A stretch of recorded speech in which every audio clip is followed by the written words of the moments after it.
ও আমার সাহাবীরা কে কোথায় আছো আমার কাছে আসো আমি নবী বড় একা হয়ে গেছি আমি নবী আজকে বড় একা সাহাবায়ে কেরাম বিশ্বনবী আমার সময় পা হযরত আবু দুজানা রাদিয়াল্লাহু তাআলা এর কাছে আওয়াজটা দেওয়ার পরে রাসূলুল্লাহ সাহাবায়ে কেরাম চতুর্দিকে আল্লাহর নবীকে ধরে রাখলেন আমার বন্ধুগণ 10 জন সাহাবী রাসূলুল্লাহ চতুর্দিকে বেষ্টিত হয়ে গেলেন কাফের বেঈমানদের তীর মারে সাহাবায়ে কেরাম নিজের বুকটা পেটে দেয় সাহাবায়ে কেরাম তীর মারে সাহাবীরা নিজের পিঠটা পেটে দেয় আমার বন্ধুগণ হযরতে আতালহা রাদিয়াল্লাহু চিন্তা করে দেখলেন সাহাবায়ে কেরামদের অবস্থা ভালো না আল্লাহর হাবিব বিশ্বনবীকে কাঁধে করে তালহা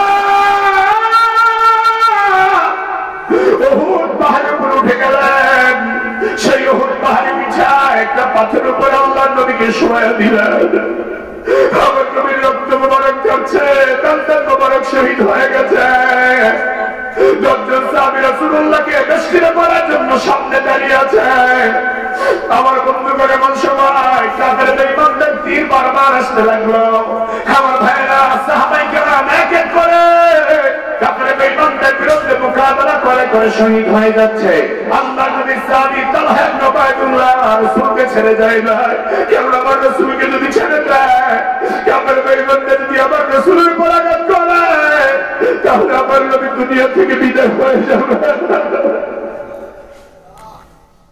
আমার নবী যদি বিদায় হয়ে যায় তাহলে বলে আমি কেমন করে আল্লাহর দরবারে আশিক রাসূলের পরিচয় দিব আমার রাসূলের ডানে বামে সাহাবায়ে কেরাম দাঁড়ালেন কাফের বেঈমানরা মারবার তীর মারে তরবারে আঘাত করে আমার বন্ধুগণ 10 জন সাহাবীর মধ্যে একজন একজন করে সাহাবী শহীদ হয়ে যায় বিশ্বনবী সাহাবী তালহা বলে হুজুর দাও আমার বন্ধুদের মধ্যে 9 জন সাহাবী শহীদ হয়ে গেল এবার আমার পয়গম্বর আমাকে আপনি দোয়া দেন আমি একাই যাতে সব কাফেরদের বিরুদ্ধে লড়াই করতে পারি আল্লাহু আকবার বিশ্বনবী দোয়া দিলেন তালহা ইবনে উবাইদুল্লাহকে যাই তালহা আমি নবী একা আমার জন্য চিন্তা করবি না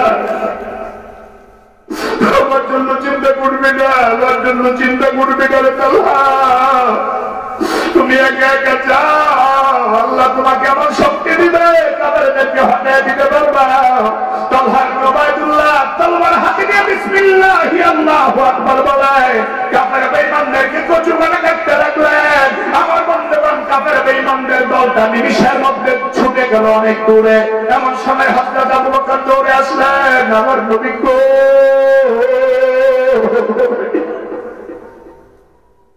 বিশ্বনবী কোথায় হযরত ওমর দৌড়ে আসলেন আমার নবী কোথায় হযরত আলী পাগলের মতো হইয়া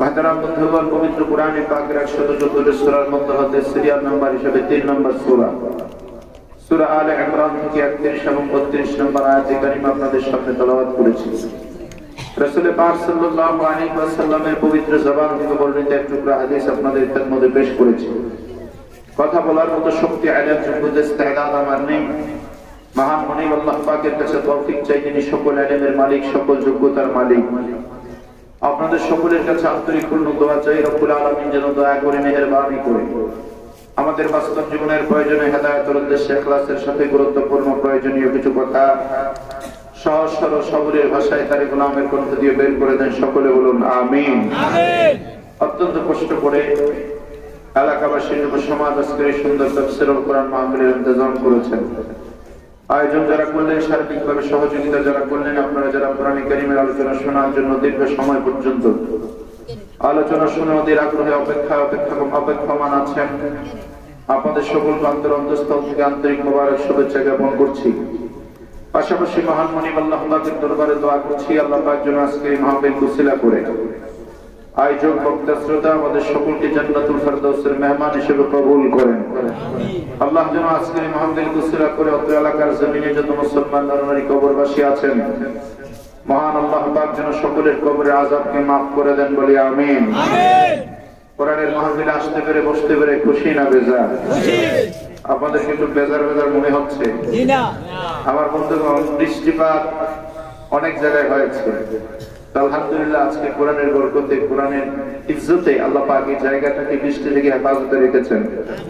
আমি আসার সময় দেখেছি একেবারে চান্দিনা পর্যন্ত বৃষ্টিতে রাস্তা ভিজে গেছে। ভারাল্লাতে বৃষ্টি হয়েছে, তারপরে শুনতে পাইলাম।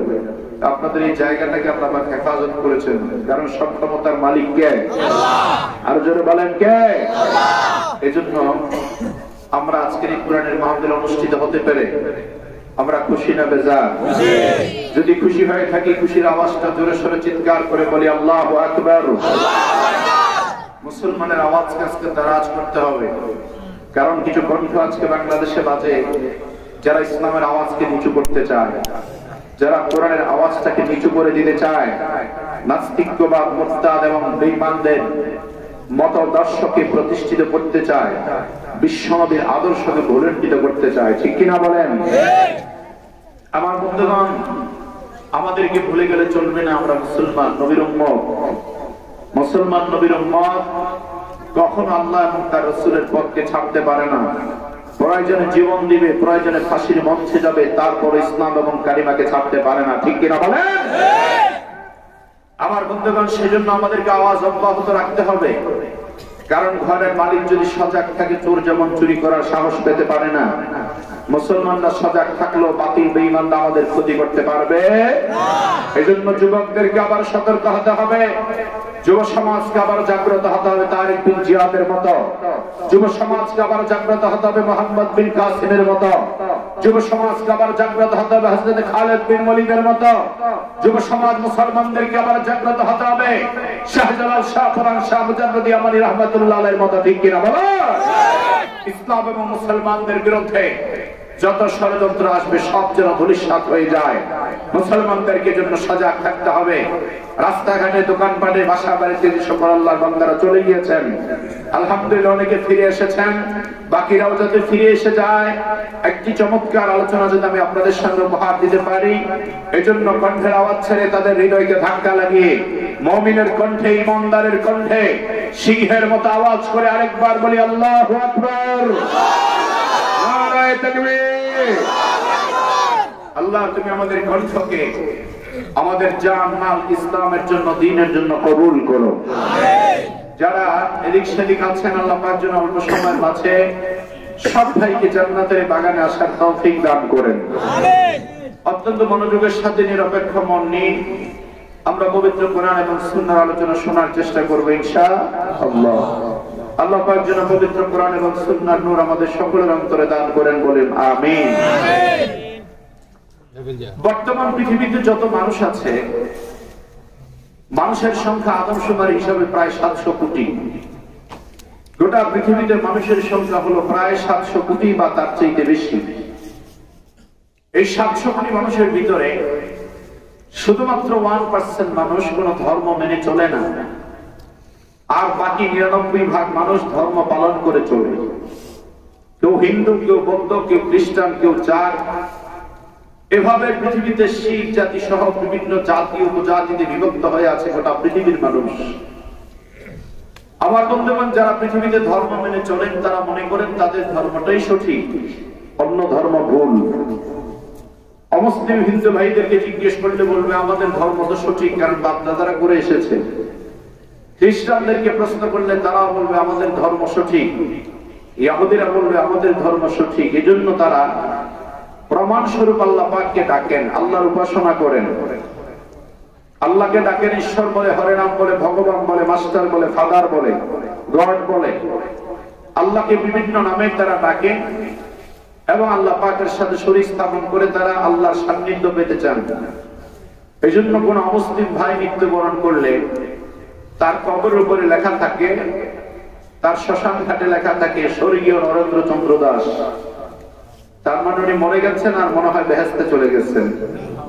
স্বর্গীয় মানে বেহেশতে যাওয়া, উনি মরে গেছেন আর বেহেশতে গেছেন। আমি দেখেছি অনেক মুসলিম ভাইয়েরা আমাদের মতো তসবির দানা হাতে নিয়ে জপতে থাকে, হরে রাম হরে রাম হরে রাম। তো আমি একজনকে জিজ্ঞেস করলাম আপনি এভাবে জপেন কেন? আপনারা বলেন আল্লাহ, আমরা বলি হরে রাম। আপনারা বলেন আল্লাহ, আমরা বলি হরে নাম। আমি বললাম আল্লাহর নাম কোন হরি নাম হতে পারে না। আল্লাহর 99টা সিফাতি নাম আছে, জাতি নাম হচ্ছে আল্লাহ। এই নাম ব্যতীত আল্লাহকে ভিন্ন নামে ডাকলে মহান আল্লাহ শুনবেন না, জবাব দিবেন না। এখন তারপরেও তিনি ডাকতেছেন, জপতেছেন কেন? বলে আল্লাহকে পাবার আশায়, জান্নাত পাবার আশায়, স্বর্গে যাওয়ার আশায়। পৃথিবীতে যত মুসলিম আছে, হিন্দু, বৌদ্ধ, খ্রিস্টান, সবাই মনে করেন যে তারা আল্লাহকে পেয়ে গেছেন। আল্লাহকে পাবার জন্য ইসলাম মানার কোনো দরকার নাই, মুহাম্মদ সাল্লাল্লাহু আলাইহি সাল্লামকে অনুসরণ করার কোনো দরকার নাই। আমি আপনাদের কাছে জানতে চাই, আল্লাহকে পেতে হলে বিশ্বনবীর অনুসরণ করার দরকার আছে না নাই? আল্লাহ রাব্বুল আলামিন পবিত্র কোরআনের সূরা আল ইমরানের 31 নম্বর আয়াতে বড় সুন্দর করে বিশ্ববাসীকে লক্ষ্য করে বলেছেন, ও পৃথিবীর মানুষেরা, ও পৃথিবীর মানুষেরা, তোমরা যদি আমি আল্লাহর মহব্বত ভালোবাসা পেতে চাও, সবাই মিলে আমার রাসূলের ইত্তেবা অনুসরণ শুরু করে দাও।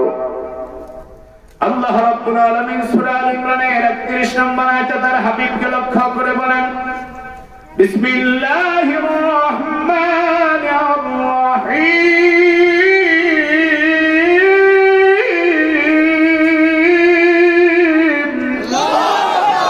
যুবক বন্ধুরা, কোরআনের তেলাওয়াত ভালো লাগে না খারাপ লাগে? ভালো লাগলে আল্লাহু আকবার আসতে হবে না জোরে হবে? বিসমিল্লাহির রহমানির রহিম।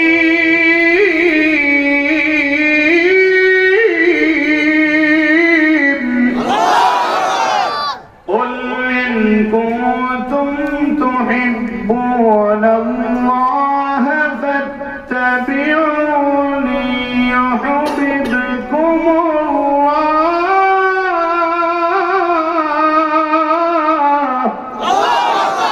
وَيَغْفِرْ لَكُمْ ذُنُوبَكُمْ وَاللَّهُ غَفُورٌ رَّحِيمٌ।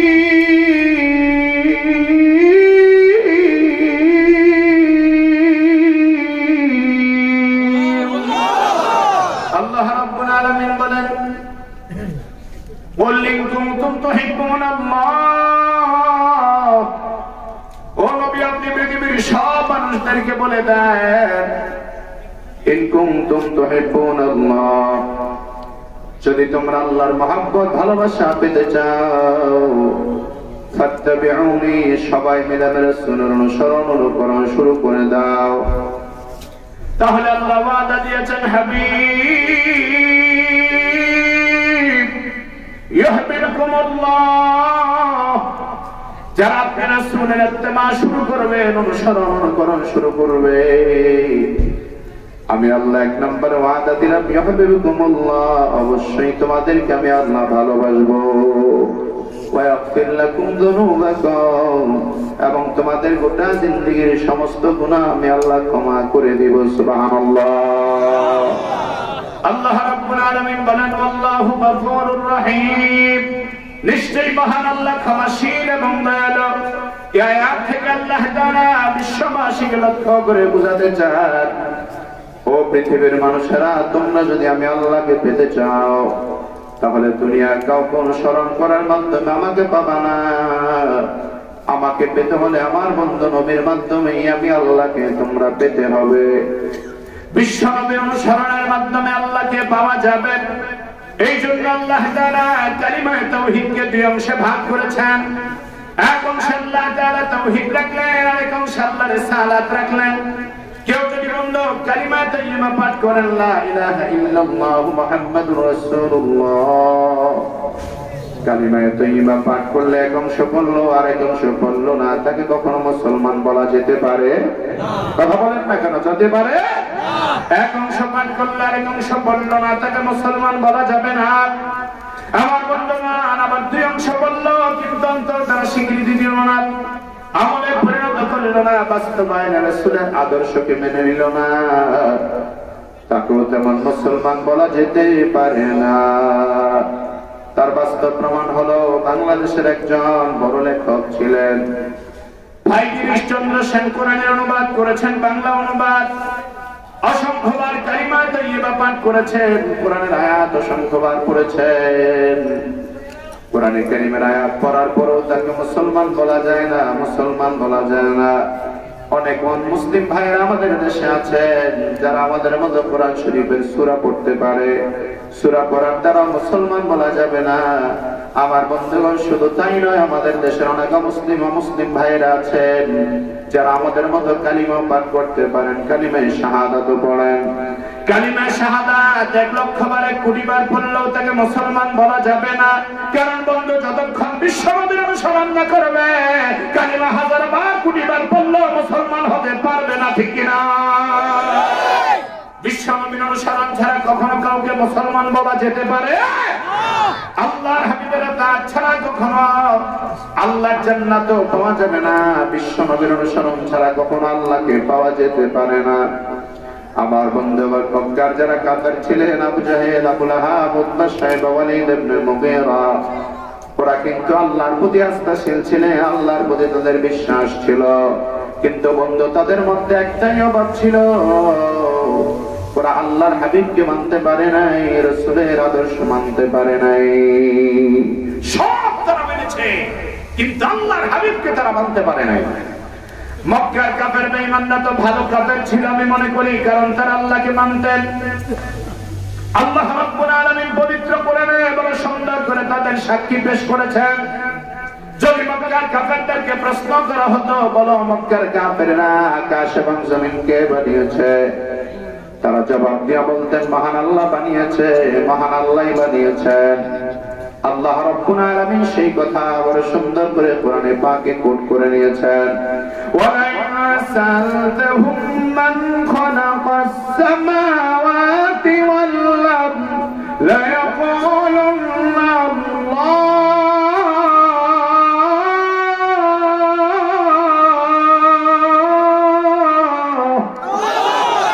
ও নবী, যদি কাফের বেঈমানদেরকে আপনি প্রশ্ন করেন,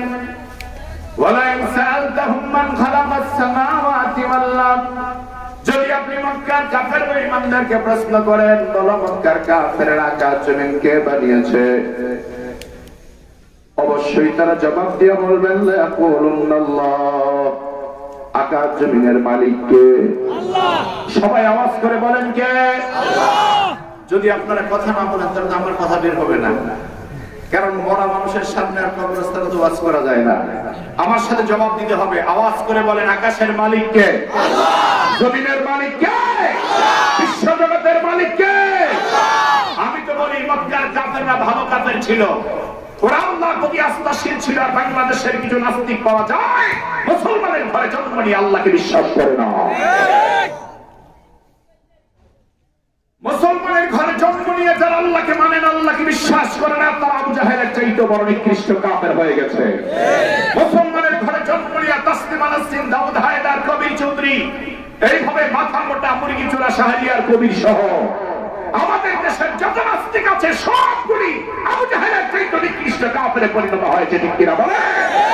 এই জন্য আমার মুসলমানের প্রাণের দাবি, বাংলার জমিনে নাস্তিক মুরতাদ যারা আল্লাহকে মানে না, আল্লাহর হাবিবের বিরুদ্ধাচরণ করে, অনতিবিলম্বে তাদেরকে ধরে ধরে আইনের আওতায় নেওয়া দরকার এবং তাদের মৃত্যুর পরে জানাজার নামাজ পড়া বাংলার জমিনে নিষিদ্ধ করা দরকার, ঠিক কিনা বাবা?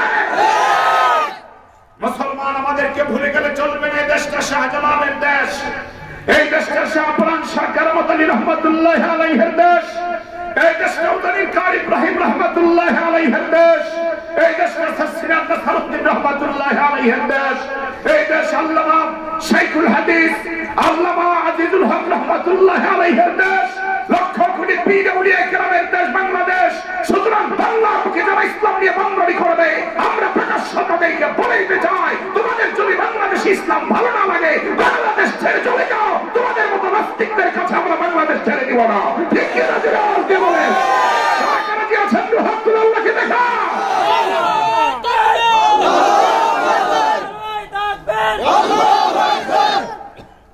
আমার বন্ধুগণ, যারা আল্লাহকে মানে না, ওদের মতো নিকৃষ্ট কাফের দুনিয়াতে আর হতে পারে না।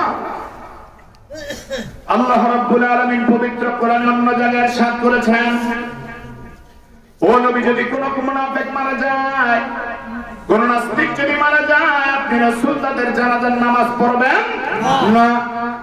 ওয়ালা তাকুম আলা কবরিহি, আর আপনি তাদের কবরের পারে দাঁড়াবেন না। আল্লাহ রাসূলকে ডেকে বলেছেন, হে নবী, টুপিওয়ালা দাড়িওয়ালা পাগড়িওয়ালা ছিল আব্দুল্লাহ ইবনে উবাই ইবনে সালুল, ওই মুনাফিকের জানাজার নামাজ আপনি রাসূল পড়বেন না, তার কবরের পারেও দাঁড়াবেন না।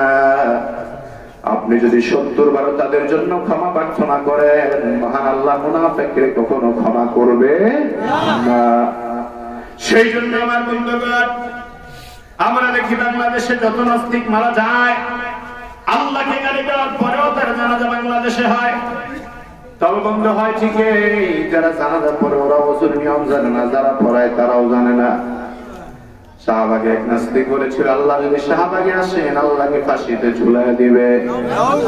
কয়েকদিন পরে ওই নাস্তিক মৃত্যুবরণ করলো, কে তাকে মারলো এখনো পর্যন্ত হদিস পাওয়া গেল না। আমার বন্ধুগণ, মৃত্যুর পরে তার জানাজা হলো শাহবাগের চত্বরে এক ইমামকে পেয়ে। ইমামকে ধরে দাঁড় করায় দিল, ইমামতের মুসল্লায় ওযু আছে না নাই জিজ্ঞাসাও করে নাই। আবার বন্ধু, যারা নামাজের মধ্যে দাঁড়িয়েছে তারা ডান হাতের উপরে বাম হাত রেখেছে, বাম হাতের উপরে ডান হাত রাখছে, মহিলা পুরুষ সব দাঁড়ায় নামাজের মধ্যে দাঁড়ায় গেছে। ইমামকে পরবর্তীতে আলেমরা জিজ্ঞেস করে বলল, ব্যাপার কি? আপনি জানেন এটা নাস্তিকের জানাজা, তারপরও পড়ালেন কে? হুজুর জানাজা পড়াইছে ঠিক, আমার ওযু ছিল না। আমার বন্ধুগণ, যারা নাস্তিক তাদের জানাজা পড়া হারাম কে বলেছেন? আরো জোরে বলেন, কে বলেছেন? প্রত্যেকটা মহল্লাতে আমাদেরকে দুর্নাম দমন করে তুলতে হবে। যেই মহল্লাতে কোরআন বিরোধী আলেম বিরোধী পাওয়া যাবে, তার জানাজার নামাজ ওই মহল্লাতে পড়া হবে না। মুসলমান আমরা কি ঐক্যবদ্ধ হতে পারবো? যেই মহল্লাতে কোরআন বিরোধী পাওয়া যাবে, আল্লাহকে গালি দেওয়ার মতো লোক পাওয়া যাবে, ইসলামের বিরুদ্ধে কথা বলার লোক পাওয়া যাবে, আলেম ওলামাদের বিরুদ্ধে কথা বলার লোক পাওয়া যাবে, তার জানাজার নামাজ আমরা বাংলাদেশের কোন অঞ্চল হতে দিব না। ঠিক কি না বলে? যদি এভাবে আমরা পারি, তাহলে এই দেশটাকে, দেশের ইসলামকে রক্ষা করা সম্ভব হবে। না হয় নাস্তিক মুরতাদদের যেভাবে আগ্রাসী ভূমিকা দেখা যাচ্ছে, আমাদের ইসলাম নিয়ে চলাফেরা কঠিন হয়ে যাচ্ছে। ঠিক কি না বলে? সেই জন্য আমার প্রিয় বন্ধুগণ, আল্লাহ রাব্বুল আলামিন বলেন, যারা কাফের মুশরিক ছিল মক্কার, ওরা আল্লাহর প্রতি আস্থাশীল ছিল, আল্লাহর প্রতি বিশ্বাসী ছিল। ওদেরকে যদি কেউ প্রশ্ন করত, বলো মক্কার কাফেররা আকাশ থেকে বৃষ্টি দেন কে? তারা বলতেন আল্লাহই দেন। জমিনে ফসল ফলায় দেন কে? তারা জবাব দিয়ে বলতেন আল্লাহই দেন। তাহলে বন্ধুগণ, বোঝা যায় মক্কার কাফেরদের অন্তরে আল্লাহর প্রতি আস্থা ছিল, কিন্তু তারা আল্লাহর সাথে শিরিক করতেন। আমার বন্ধুগণ, বিশ্বনবীকে অনুসরণ করেন নাই, এই জন্য আল্লাহর হাবিবকে অনুসরণ না করার কারণে তারা জাহান্নামী হলেন। এবার আপনাদের কাছে আমার জানার বিষয় হলো, বন্ধু, যদি আমরা জান্নাতে যেতে চাই তাহলে রাসূলকে মানার দরকার আছে না নাই? আরো জোরে বলেন, আছে না নাই? আল্লাহকে পাওয়ার জন্য রাসূলকে মানার দরকার আছে না নাই? আল্লাহর হাবিবকে মানবো কেমন করে বন্ধু? রাসূলকে মানার জন্য রাসূলুল্লাহর প্রতি মহব্বত থাকার দরকার আছে। কারণ আপনার অন্তরে আমার প্রতি যদি মহব্বত থাকে, ভালোবাসা থাকে বন্ধু, তাহলে আমার চলাফেরা স্টাইল আপনার কাছে ভালো লাগবে, আমার পোশাক আশাক আপনার কাছে বড় ভালো লাগবে, আমার চলাফেরা আপনার কাছে ভালো লাগবে। এই জন্য দেখেন না, এখন বাংলাদেশের অনেক যুবক যুবতীদেরকে দেখা যায় এই কোয়ার্টার প্যান্ট পরে রাস্তায় করে, চুল কাটে এমন ভাবে মনে হয় যেন পাবনার পাগলা গারদ থেকে ছাড়া পাইছে। আসতে বলবেন না, জোরে বলেন, ঠিক কিনা? মনে হয় যেন পাবনার পাগলা গারদ থেকে, পাগলের গারদ থেকে একটু আগে চুলে দিছে। চুলের এরকম স্টাইল কালারিং করে চুল কাটে। যদি আমার এখানে কোন যুবক কেমন পাওয়া যায় না, আলহামদুলিল্লাহ। কারণ যারা কোরআনওয়ালা যুবক, তারা কোনদিন চুলকে স্টাইল করে কাটতে পারে? আমার নবীর স্টাইলের মধ্যে চুল কাটার নিয়ম আছে না নাই? জবাব দেন, আছে না নাই? আমার নবীর স্টাইলের মধ্যে নখ কাটার নিয়ম আছে না নাই? আমার নবীর স্টাইলের মধ্যে আপনার পা থেকে মাথা থেকে পা পর্যন্ত, আমার বন্ধুগণ, রান্নাঘর থেকে সংসদ ভবন পর্যন্ত গোটা জীবনটাই রাসূলের চরিত্র পাওয়া যায়। কিন্তু আজকে আমরা যেদিকেই তাকাই মুসলমানদের জীবনের অবদান দেখতে পাই, তার বাস্তব প্রমাণ হলো বন্ধু মুসলমানদের মধ্যে আজকে রাসূলের আদর্শ অনুসরণ একেবারে কমে গেছে। বিশ্ব বেঈমানরা আজকে মুসলমানেরা, মামার বন্ধুগণ, মুসলমানরা বেঈমানদের আদর্শকে অনুসরণ করে চলার চেষ্টা করছে। অথচ বিশ্বের অনেক বেঈমানেরা, নাফরমানেরা এমন পাওয়া যায় বিশ্বনবীর আদর্শ দেখে দেখে তারা কালিমা পড়ে মুসলমান হয়েছে। সুবহানাল্লাহ। আলহামদুলিল্লাহ, গতকাল তো আমার হাতে আল্লাহর এক বান্দা হিন্দু যুবক কালিমা পড়ে মুসলমান হয়েছে। আলহামদুলিল্লাহ, জোরে বলবেন না? মুসলমান হলো তো বিপদ। ওরে কে মুসলমান বানালো, জোর করে বানালো কিনা আমি জানিও না, চিনিও না। যুবক এসেছে, তাকে কয়েকজনে নিয়ে আসছে। যুবক প্রকাশ করেছে যে আমি হুজুরের হাতে হাত দিয়ে মুসলমান হব। আলহামদুলিল্লাহ, সে যুবক কালকে কালিমা পড়ে মুসলমান হয়েছে। আল্লাহু আকবার বলেন। ইসলামের বিজয়তে এভাবেই আসবে বন্ধু। সারা দুনিয়া ব্যাপী কাফের মুশরিকরা আমার রাসূলের জীবনী পড়ে পড়ে মুসলমান হয়ে যাচ্ছে। আর আমরা মুসলমানরা আব্রাহাম লিঙ্কন নিয়ে আছি, আমরা মুসলমানরা লেনিন আর কার্ল মার্কস নিয়ে আছি। এই জন্য আমার বাংলাদেশের কোন কোন কনফারেন্সের মধ্যে এমন পাওয়া যায় লেনিনের আদর্শের কথা বললে টেবিলে থাপড়ায়, কার্ল মার্কসের আদর্শের কথা বললে খুশিতে টেবিলে থাপড়ায়, কিন্তু যখন বিশ্বনবীর আদর্শের কথা বলা হয় তখন মৌলবাদের, জঙ্গিবাদের গন্ধ তালাশ করতে চায়। আপনি বলবেন না, জোরে বলেন ঠিক না? আমার বন্ধুগণ, আজকে বাংলাদেশ সহ বিশ্বে টুপিওয়ালা দাড়িওয়ালা নবীর উম্মতদেরকে আক্রমণ করে কথা বলা হচ্ছে। আমার বন্ধুরা, টুপিওয়ালা দাড়িওয়ালা লোকদেরকে খারাপ মন্তব্য করা হচ্ছে। এদেশের টুপিওয়ালা দাড়িওয়ালা লোকদেরকে জঙ্গিবাদ বলে উপহাস দেওয়া হচ্ছে। আমার প্রিয় বন্ধুগণ, আমার প্রিয় ভাইয়েরা, আমি বলতে চাই দুনিয়ার কোন নাস্তিক আর কোন বেঈমানের আদর্শ আমার চরিত্র হতে পারে না। আমার চরিত্রের সার্টিফিকেট আমার মহানবী মুহাম্মদ রাসূলুল্লাহ সাল্লাল্লাহু আলাইহি ওয়াসাল্লাম। সুতরাং আমার জিন্দেগিতে আমাকে কে জঙ্গি বলল, কে সন্ত্রাস বলল, কে আমাকে কি বলল সেটা দেখার বিষয় না। মৌলবাদী বলো আর জঙ্গিবাদী বলো, রাসূলের আদর্শ ধরেছি, কিয়ামত পর্যন্ত ধরে রাখবো, কোনদিন ছাড়বো না। ঠিক কি না বলেন মুসলমান? এখন আমাদের মধ্যে অনেক মুসলমান যুবক এমন পাওয়া যায় যারা বিজাতিদের স্টাইলকে এত ফলো করে। পোশাক পরে বন্ধু দেখা যায় জামার মধ্যে 14টা তালি, আসলে কিন্তু টাকাওয়ালা পয়সাওয়ালা যুবক। প্যান্টের ভিতরে সিরা প্যান্ট পরে রাস্তায় ঘুরে আছে না নাই? এই কোয়ার্টার প্যান্ট পরে রাস্তায় ঘুরে। আমার বন্ধু রাসূল বলেছেন কিয়ামতের আগে এমন একটা সময় আসবে মুসলমান যুবকেরা পুরুষের বেশ ধারণ করবে, মহিলার বেশ ধারণ করবে, মহিলারা পুরুষের বেশ ধারণ করবে। আল্লাহর হাবিব বলেছেন যুহুরু কাসিয়াতিন আরিয়াতিন মাইলাতিন মুমিলা। এমন একটা সময় আসবে মহিলারা পোশাক পরবে যুবকদেরকে তার প্রতি আকৃষ্ট করার জন্য। আজকে অনেক মুসলিম মহিলারা এমন নগ্নতায় ছড়িয়ে পড়েছে, পোশাক পরছে তো পড়ছে, এমন টাইট ফিট পোশাক পরে রাস্তায় বের হচ্ছে, দেখলে বুঝার উপায় নাই এটা মুসলমানের সন্তান নাকি খ্রিস্টানের সন্তান। আপনি বলবেন না, কথা জোরে বলেন ঠিক কিনা? আজকে আমাদের মা বাবাদের কোনো দায়িত্ব নাই। 14ই ফেব্রুয়ারি আপনার সন্তান পালন করে কেমন করে? 31 মার্চ আপনার সন্তান পালন করে কেমন করে? 14ই ফেব্রুয়ারি তো মুসলমানদের জন্য নয়, কারণ মুসলমানদের জীবনে ভালোবাসার কোনো অভাব নাই।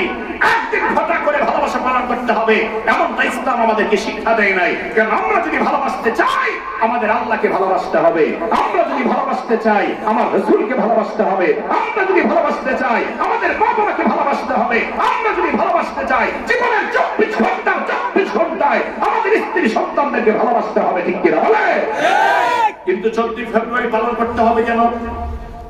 আছে না? যুবক ভাইরা কি রাগ করতেছেন? এই পহেলা বৈশাখ আসলে পরে কেউ কেউ দেখা যায় বিড়ালের মুখোশ লাগায়, কেউ কেউ দেখা যায় শিকালের মুখোশ লাগায়, আবার মঙ্গল শোভাযাত্রা টানে। আমার বন্ধুগণ, মঙ্গল শোভাযাত্রার নামে কোন শোভাযাত্রা মুসলমানদের জন্য হতে পারে? এখন এগুলি করতেছে মুসলমানের সন্তানেরা। 14ই ফেব্রুয়ারি পালন করে মুসলমানের সন্তান, 31 মার্চ 1 জানুয়ারি পালন করে মুসলমানের সন্তান। আপনি কেমন মা বাবা? রাত্র 12টার পর আপনার ছেলেকে ছেড়ে দিলেন, আপনার মেয়েকে আপনি ছেড়ে দিলেন, একটু জিজ্ঞাসাবাদ করলেন না কোথায় গিয়েছিলেন রাতের বেলা, কোথায় গিয়েছিলেন, কোথায় কাটিয়েছিলেন? আপনি আপনার ছেলে মেয়েকে একবারও জিজ্ঞাসা করলেন না তুমি রাতের বেলা 12টার পরে কাকে এসএমএস পাঠাও, ও প্রিয়া তুমি কোথায়? শয়তান তোমাকে খুঁজতেছে। আপনি বলবেন না, জোরে বলেন ঠিক কিনা? আমি তো বলি ইফটিজিং শুধুমাত্র ছেলেরা করে তা নয়, বরং বর্তমান যুগে ইফটিজিং বেশিরভাগ মেয়েদের পক্ষ থেকে হয়। অবশ্যই দুই একজন আল্লাহওয়ালা মহিলা যে নাই তা নয়, বহু আল্লাহওয়ালা দিনদার মহিলা আমার বাংলাদেশে আছে, নেককারিনী মহিলা বাংলাদেশে আছে। কিন্তু আজকে ইফটিজিং এর বিষয়টা যখন তোলা হয় তখন আমি বলতে চাই একতরফা যুবকদেরকে দোষটা পায় দিলে হবে না। কারণ এই যে আনুশকা হত্যা হলো, আনুশকা মারা গেল, তার মৃত্যুর পিছনে শুধুমাত্র দিহান দায়ী নয়, তার মৃত্যুর পিছনে আনুশকার মা বাবাও দায়ী। আসতে বলবেন না, জোরে বলেন ঠিক না? কারণ তার মেয়েটাকে রাতের বেলা পাঠিয়ে দিয়েছে যুবকের বাসায়। কে পাঠিয়ে দিল? একবার জিজ্ঞাসাবাদ করলো না, কোন বিশ্বাসে পাঠিয়ে দিল জিজ্ঞাসাবাদ করলো না। ওরা বলে আমরা হচ্ছে ফ্রি মাইন্ড। আমরা কি মাইন্ড? Free mind. আমাদের মধ্যে কোনো মাইন্ড নাই, ওদের মধ্যে কোনো অন্তর নাই। আর মুসলমানদের অন্তরে, মুসলমানদের ভিতরে অন্তর আছে না নাই? এই জন্য আল্লাহ রাব্বুল আলামিন বলেছেন, ও দুনিয়ার মানুষেরা, তোমাদের আদর্শ দুনিয়ার কোন বাতিল বেঈমান হবে না, তোমাদের আদর্শ দুনিয়ার কোন কাফের মুশরিক হবে না, তোমাদের আদর্শ দুনিয়ার কোন ফাসিক ফুজ্জার হবে না। তোমাদের জন্য আমি আল্লাহ তোমাদের হাবিব আমার প্রিয় বন্ধুকে আদর্শ বানিয়ে দিলাম। আল্লাহ বলেন সেই নবীকে অনুসরণ করো, তাহলে আমি আল্লাহকে অবশ্যই তোমরা পেয়ে যাবা। সুবহানাল্লাহ। সেই নবীকে আমরা কেমন করে ভালোবাসবো বন্ধু? এখন আমাদের দেশের যুবক যুবতীরা যারা দেখবেন রাস্তায় ঘুরতেছে, ওকে আপনি জিজ্ঞেস করলে সে বলবে ভাই আমি অমুক খেলোয়াড়কে অনুসরণ করে চলে। যে ব্যক্তি চুলের মধ্যে কালার করছে সে বলবে আমি অমুক খেলোয়াড়কে অনুসরণ করে চলে। আমার বন্ধুগণ, তাহলে দেখা যাবে এক একজনকে অনুসরণ করতেছে শুধুমাত্র মহব্বত ভালোবাসার কারণে। আমার বন্ধুগণ, সেজন্য আল্লাহর হাবিবকে মহব্বত করার মাধ্যমে রাসূলকে অনুসরণ করতে হবে। আল্লাহ তাআলা সেই মহব্বতের পরিচয় দিয়েছেন। আল্লাহর হাবিব সাল্লাল্লাহু আলাইহি ওয়াসাল্লাম হাদিসে পাকে বর্ণনা করেন, তুমি আমি রাসূলকে তোমার ছেলের মতো মহব্বত করলে হবে না, তোমার মেয়ের মতো মহব্বত করলে হবে না, তোমার ভাইয়ের মতো মহব্বত করলে হবে না, তোমার গায়িকার নায়িকার মতো ভালোবাসলে হবে না। যদি আমি রাসূলকে ভালোবাসতেই হয়, গায়ক নায়ক মা বাবা সবার চাইতে বেশি পরিমাণে ভালোবাসা লাগবে, ঠিক কিনা? আল্লাহর হাবিব সাল্লাল্লাহু আলাইহি ওয়াসাল্লাম হাদিসে পাকে বর্ণনা করেছেন, লা ইউমিনু আহাদুকুম হাত্তা আকুনা আহাব্বা ইলাইহি লা ইউমিনু আহাদুকুম হাত্তা আকুনা আহাব্বা ইলাইহি মিন ওয়ালিদিহি ওয়া ওয়ালাদিহি ওয়ান নাসি আজমাইন। যতক্ষণ পর্যন্ত তুমি আমি রাসূলকে তোমার জীবনের চাইতে, তোমার হায়াতের চাইতে, তোমার মা বাবার চাইতে বেশি পরিমাণে ভালো না বাসবা, ততক্ষণ পর্যন্ত তুমি কামেল মুমিন হতে পারবা না। আমার বন্ধুগণ, রাসূলকে যারা ভালোবেসেছেন, ঈমানের মহব্বত যারা করেছেন, তাদের পরিচয়টাও আমি দিব। আবার যারা রাসূলকে স্বাভাবিকভাবে মহব্বত করেছেন, তাদের পরিচয়টাও আমি আজকে আপনাদের সামনে তুলে ধরব। আমার বন্ধুগণ, মহব্বত হলো তিন প্রকার। এক নম্বর মহব্বত হলো স্বাভাবিক মহব্বত, দুই নম্বর মহব্বত হলো মহব্বত আকীদ বিবেকের মহব্বত, তিন নম্বর মহব্বত হলো মহব্বত ঈমানের মহব্বত। মহব্বতে তাবিদ আল্লাহর নবীকে যারা ভালোবেসেছিলেন দুনিয়ায়, তাদের মধ্যে অন্যতম শ্রেষ্ঠ মহামানব হচ্ছেন আবু তালেব। আল্লাহর নবীকে জীবনের চাইতে বেশি পরিমাণ ভালোবেসেছেন। নিজের সন্তানকে এত ভালোবাসেন নাই, আবু তালেব যত বেশি পরিমাণ আমার রাসূলকে ভালোবেসেছেন। হাদিয়াতুস সাবির বর্ণনায় পাওয়া যায়, আমার বন্ধুগণ, ইজাহুল মুসলিমে পাওয়া যায়। আমার বন্ধুগণ, শুধু তাই না, আসাহুস সিয়ারের বর্ণনায় পাওয়া যায়, আল বাদাউন নাহা কিতাবের বর্ণনায় পাওয়া যায়। আল্লাহর হাবিবকে আবু তালেব এত বেশি পরিমাণ ভালোবাসতেন। ও আমার বন্ধুগণ, একদিন মক্কার দারুন নদওয়ায় বসে মক্কার কাফের বেঈমানরা সিদ্ধান্ত নিতে লাগলো, মুহাম্মদ সাল্লাল্লাহু আলাইহি ওয়াসাল্লামের দাওয়াতের মিশনকে বন্ধ করে দিতে হবে। এজন্য সে যা চায় আমরা তাকে তাই দিব। টাকা চাইলে টাকা দিব, সম্পদ চাইলে সম্পদ দিব, বাড়ি গাড়ি আর নারী চাইলে তাকে আমরা তাই দিব। তাহলে একটা কাজ করো, তার কাছে প্রস্তাব পাঠিয়ে দাও। কে প্রস্তাব নিয়ে যাবে? আল্লাহর নবীর প্রিয় চাচা আবু তালেবকে নির্ধারণ করা হলো। ও আবু তালেব, আপনি আপনার ভাতিজার কাছে প্রস্তাব নিয়ে যান। আপনার ভাতিজাকে আপনি বলেন, এক আল্লাহর দাওয়াত বন্ধ করে লাতুজ্জার বিরুদ্ধে যেন দাওয়াত না দেয়, এক আল্লাহর পক্ষে দাওয়াত যেতে না দেয়।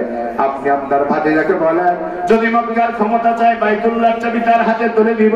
যদি মক্কার সুন্দরী মেয়ে বিয়ে করতে চায়, আমরা সুন্দরী মেয়ে তার জন্য বিবাহের ব্যবস্থা করে দিব। যদি মক্কার জমিনে সুন্দর বাড়ি আর গাড়ি চায়, আমরা তার জন্য সুন্দর নারী আর বাড়ির ব্যবস্থা করে দিব। আল্লাহর হাবিবের চাচা আবু তালেব বললেন, ঠিক আছে, আমি রাতের বেলা বিকেল বেলা বাড়ি যাব, বাড়ি গিয়ে আমার ভাতিজা কোনো সন্তান করে প্রস্তাবনা পেশ করব। আবু তালেব বাড়ি চলে আসলেন, বিকাল হয়ে গেল। বিকাল বেলা বাড়ি আসার পরে খবর নিলেন, আমার এতিম ভাতিজা মুহাম্মদ সাল্লাল্লাহু আলাইহি সাল্লাম কোথায় আছে। আবু তালেবের স্ত্রী বললেন, সকাল বেলা বের হয়ে গেল, এখনো বাসায় ফিরতেছে না। আবু তালেব ডাক দিয়ে বললেন, কোথায় আমার ভাতিজা? আমার মোহাম্মদ রাসূলের সন্তান আবু তালেব বের হয়ে গেলেন। মক্কার অনেকগুলি পথ পাড়ি দিয়া পাহাড়ের রাস্তা অতিক্রম করে পাহাড়ের টিলার উপরে উঠে উঠে আল্লাহর নবীকে নাম ধরে ধরে ডাকতে লাগলেন, ইয়া রাসূলুল্লাহ, ইয়া হাবিবাল্লাহ বলে বলে ডাকতে লাগলেন। আমার নবীর আগমনের অপেক্ষা করতে লাগলেন আবু তালেব। হঠাৎ করে আবু তালেব দেখতে পাইলেন একজন মানুষ চাদর মোড় দিয়ে আস্তে আস্তে কদম দিয়ে মক্কার দিকে আসতেছে। আবু তালেব দেখে বুঝতে পারলেন এটা আর কেউ নয়, এটা আমার এতিম ভাতিজা হবে। আবু তালেব আর দেরি করলেন না। আবু তালেব আল্লাহর হাবিবকে দেখার পর দৌড়ে চলে গেলেন, আল্লাহর হাবিবকে বুকের সাথে জড়ায় ধরলেন। আল্লাহু আকবার। আবু তালেব বিশ্বনবীর গালের মধ্যে চুমু দিলেন, কপালের মধ্যে চুমু দিলেন। আমার বন্ধুগণ, আবু তালেব আল্লাহর হাবিবকে জড়ায় ধরার পর আবু তালেব রাসূলকে ডাক দিয়ে বলেন, চাচা গো, সারাদিন আপনি কোথায় ছিলেন? আপনার অনুসন্ধান পেলাম না। আল্লাহ নবী বললেন, চাচা, দিনের দাওয়াত দেওয়ার জন্য মক্কার অদূরে গিয়েছিলাম, আস্তে আস্তে আমার অনেক লেট হয়ে গেল। ও চাচা, আপনার জন্য আপনার চাচি আম্মা অপেক্ষা করতেছে। ইয়া আল্লাহর নবী, চলেন আমার সাথে, তাড়াতাড়ি চলে। আবু তালেব আল্লাহর হাবিবকে সঙ্গে করে নিয়ে আসলেন নিজের ঘরে। খাবারের প্লেটে খাবার নিয়া, দস্তরখানে খাবার নিয়া, নিজের হাতে আবু তালেব আল্লাহর নবী বিশ্ব নবীর মুখ মোবারকে খাবার তুলে দিলেন।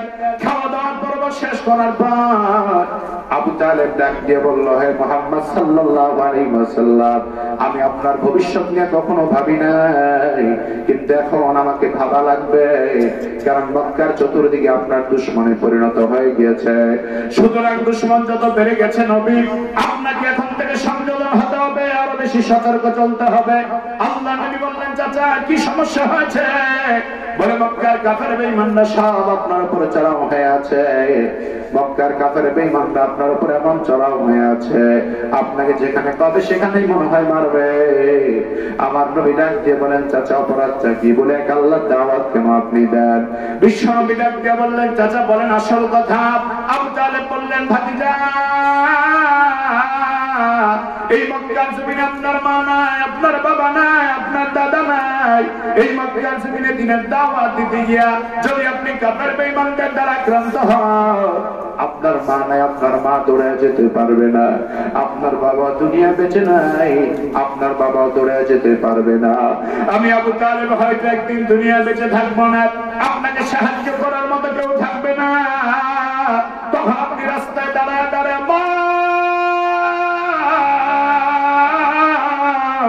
মা বলে কাঁদবেন, বাবা বাবা বলে কাঁদবেন।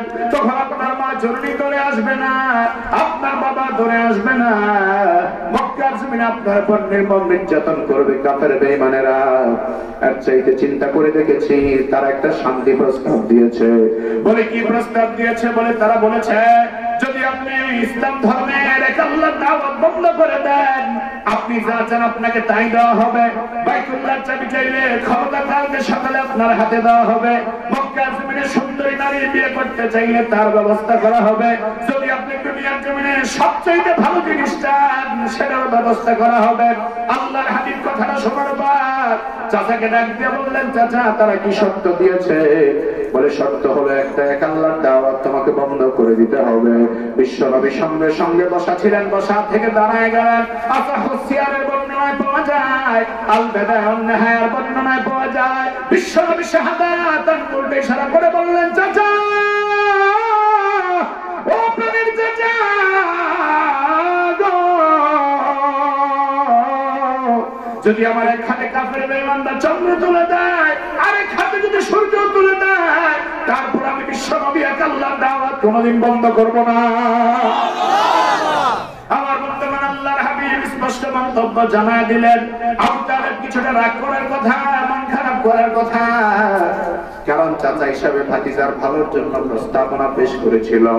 কিন্তু আবু তালেব রাগ না করে বললেন, ওয়াল্লাহি ওয়া রাব্বিল কাবা ওয়া রাব্বিল কাবা ইন্নাকা হাক্কুন, ও আমার কাবার প্রভু আল্লাহর কসম করে বলছি, নিশ্চয়ই আপনি সত্য নবী। আল্লাহু আকবার।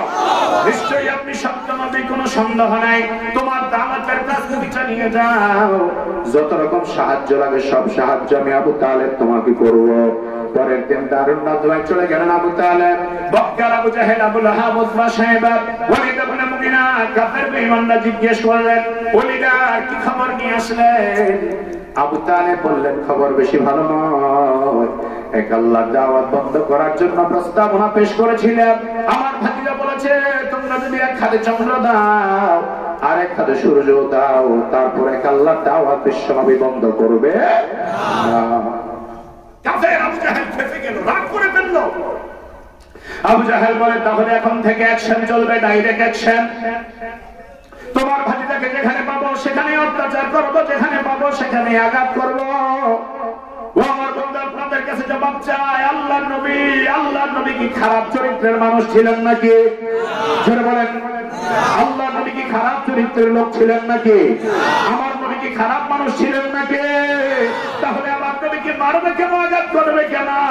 আমার নবী এক আল্লাহর পক্ষে দাওয়াত দেওয়ার কারণে যেমন নির্যাতন নিপীড়নের সম্মুখীন হয়েছে, আমার বন্ধুগণ কিয়ামত পর্যন্ত রাসূলের অনুসারী যারা থাকবে, বাতিল বেঈমান মুনাফিকের দ্বারা যেমন নির্যাতিত হওয়া লাগবে, ঠিক কিনা? আমার বন্ধুগণ, আল্লাহর হাবিবকে আবু তালেব এত বেশি পরিমাণ ভালোবাসতেন। আবু জাহেল লাগবে বলে, এখন যেখানে পাবো সেখানেই মারবো, যেখানে পাবো সেখানেই আঘাত করবো। আবু তালেব সঙ্গে সঙ্গে গর্জন করে বললেন, লিডার আবু জাহেল, আমার ভাতিজার মা নাই বাবা নাই বলে যেভাবে পারবা সেভাবেই মারবা। আমি আবু তালেব জীবন দশায় সুযোগ দিব না। যদি আমার ভাতিজার গায়ে একটা ফুলের বাড়িও দাও, আমি আবু তালেব একটা ফুলের বাড়ির প্রতিশোধ মরণের আগে বলে নিয়ে ছাড়বো। আমার বন্ধুগণ, আবু তালেবের অন্তরে রাসূলের প্রতি মহব্বত ছিল কি ছিল না? আর জোরে বলেন, ছিল কি ছিল না? সেই আবু তালেব আল্লাহর নবীকে এত বেশি পরিমাণ ভালোবেসেছেন।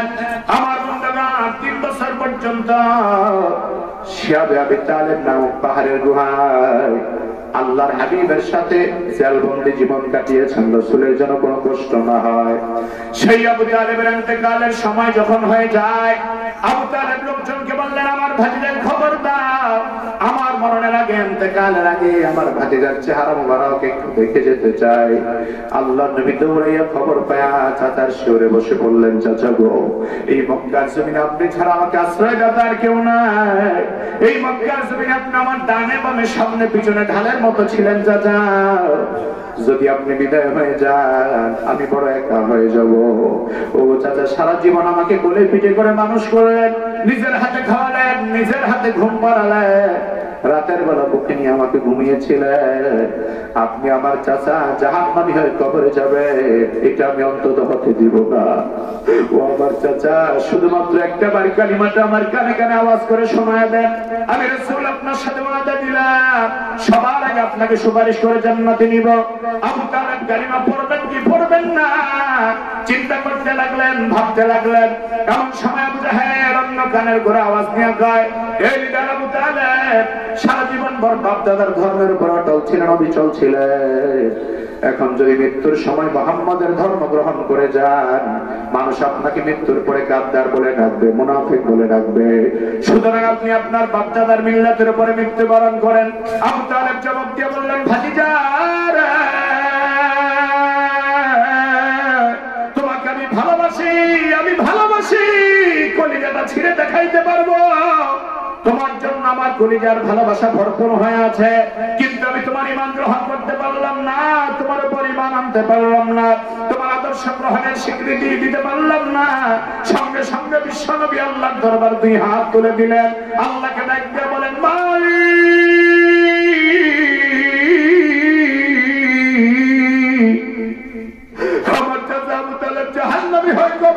আল্লাহ এটা আমি হতে দিব না। তুমি আমার চাচাকে হেদায়েত দাও, হেদায়েত দাও। ইসলামের তালিম আল্লাহ তুমি দান করে দাও। বিশ্বনবীকে আল্লাহ তাআলা ওহী পাঠিয়ে দিয়ে বললেন, মুহাম্মদ দুনিয়ার সব নবীদের জন্য একটা স্পেশাল দোয়া আমি আল্লাহ বরাদ্দ রেখেছি। দুনিয়ার সমস্ত নবীদের দোয়া তো কবুল করেছি, কঠিন বিপদের সময় আমি আল্লাহ তাদের স্পেশাল দোয়াটা কবুল করে তাদেরকে মুক্তি দিয়েছি। সমস্ত নবীরা দুনিয়াতেই দোয়াটা কবুল করে ফেলেছেন। আপনি রাসূল যদি চান সেই দোয়াটা দুনিয়াতে কবুল হয়ে যাবে, তবে হাসরের ময়দানে গুনাহগার এতিম উম্মতের জন্য আপনার স্পেশাল সুপারিশের পাওয়ার থাকবে না, থাকবে না। রহমতের নবী কান্দা বিজড়িত কণ্ঠে বলেন, আল্লাহ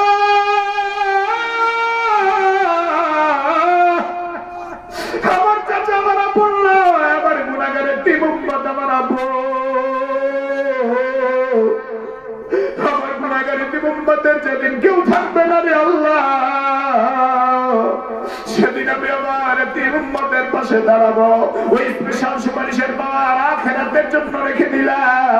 আল্লাহ তাআলা বিশ্বনবীকে ডাক দিয়ে বলেন, হে নবী, ইন্নাকা লা তাহদি মান আহবাবতা ওয়ালাকিন্নাল্লাহা ইয়াহদি মান ইয়াশা। আপনি যাকে ভালোবাসেন তাকে আপনি হেদায়েত দিতে পারবেন না, কারণ হেদায়েত হলো আল্লাহর হাতে। আল্লাহ যাকে চান তাকে হেদায়েত দেন। আমার বন্ধুগণ, হাদিসে পাকের বর্ণনায় পাওয়া যায়, সহিহ বুখারী 3884 নম্বর হাদিসে এসেছে, সহিহ বুখারী 3885 নম্বর হাদিসে পাওয়া যায়, সে আবু তালেব কিয়ামতের ময়দানে আল্লাহর হাবিবকে দেখেই চিনতে পারবে। ডাকতে বলবেন, ভাতিজা রে, আমার কপাল আজকে বড় খারাপ, আমি আজকে জাহান্নামের আগুনের তাপ বরদাস্ত করতে পারতেছি না। এরে আমার প্রিয় ভাতিজা, তোমাকে আমি কত কষ্ট করে ছোট থেকে বড় করলাম, মানুষ করালাম, আমার জন্য আল্লাহর আদালতে আজকে একটু সুপারিশ করো। হাদিসে পাকে পাওয়া যায়, বিশ্বনবী আল্লাহকে বলবেন, আল্লাহ আমার চাচার জন্য জাহান্নামের আগুনটা হালকা করে দাও। আল্লাহ পাক বিশ্বনবীর দোয়া কবুল করবেন, সুপারিশ কবুল করে আবু তালেবের জন্য জাহান্নামের ভিতর থেকে সবচাইতে সহজ আযাবটা আল্লাহ বের করবেন। শুধুমাত্র দুইটা জুতা আল্লাহ বের করে দিবেন, ওই দুইটা জুতা আবু তালেব পরবে। আবু তালেবের সমস্ত শরীর গরম হয়, আমার বন্ধু মাথার মগজগুলি গট গট গট গট করতে থাকবে, মাথার মগজগুলি টকবক টকবক করতে থাকবে। আবু তালেব সেদিন দাঁড়ায় দাঁড়ায় থাকবে, বিশ্বনবী অসংখ্য অগণিত জাহান্নামীদেরকে সুপারিশ করে জান্নাতে নিয়ে যাচ্ছে। আবু তালেব সেদিন আফসোস করে বলবেন, ইয়া ওয়াইলাতা লাইতানি লাম আত্তাখিজ ফুলানান খালিলা। হায় আফসোস, আমার কপাল বড় খারাপ, আমি খারাপ মানুষদের কেন বন্ধু বানাইলাম। যদি আমি খারাপ মানুষদেরকে বন্ধু না বানাইতাম, তাহলে আমি জান্নাতে সবার আগে থাকতে পারতাম। আমার বন্ধুগণ, আবু তালেব রাসূলকে ভালোবেসেছেন, এই ভালোবাসাটা ঈমানের ভালোবাসা ছিল। আবু তালেব রাসূলকে ভালোবেসেছেন, এই ভালোবাসাটা ছিল স্বাভাবিক ভালোবাসা। ছেলে হিসাবে, ভাতিজা হিসাবে, চাচা হিসাবে ভাতিজার জন্য ভালোবাসা। এবার আসুন, রাসূলকে যারা জীবন দিয়ে ভালোবেসেছেন আমার বন্ধুরা, তারা জীবনের মায়া করে নাই, আল্লাহর নবীর জীবনটাকে সবচাইতে বড় করে দেখেছেন। সহিহ বুখারীর কিতাবুল মাগাজির বর্ণনায় পাওয়া যায়, আল্লাহর নবীর দুইজন সাহাবী ছিলেন একই নামে। একজনের নাম হলো তালহা ইবনে বারা, আরেকজনের নাম হলো তালহা ইবনে উবাইদুল্লাহ। তালহা ইবনে উবাইদুল্লাহ হলো মুহাজির সাহাবী, হিজরত করে মক্কা থেকে মদিনা এসেছেন। আরেকজন হলেন তালহা ইবনে বারা, তিনি হলেন আনসারী সাহাবী, মুহাজিরদেরকে সাহায্য করেছেন। ওই তালহা ইবনে উবাইদুল্লাহ জীবনে আল্লাহর হাবিবের হাতে হাত দেওয়ার পরে আল্লাহর হাবিবের কোনো কষ্ট তিনি বরদাস্ত করতে পারতেন না। উহুদের ময়দানে মক্কার কাফের বেঈমানরা যখন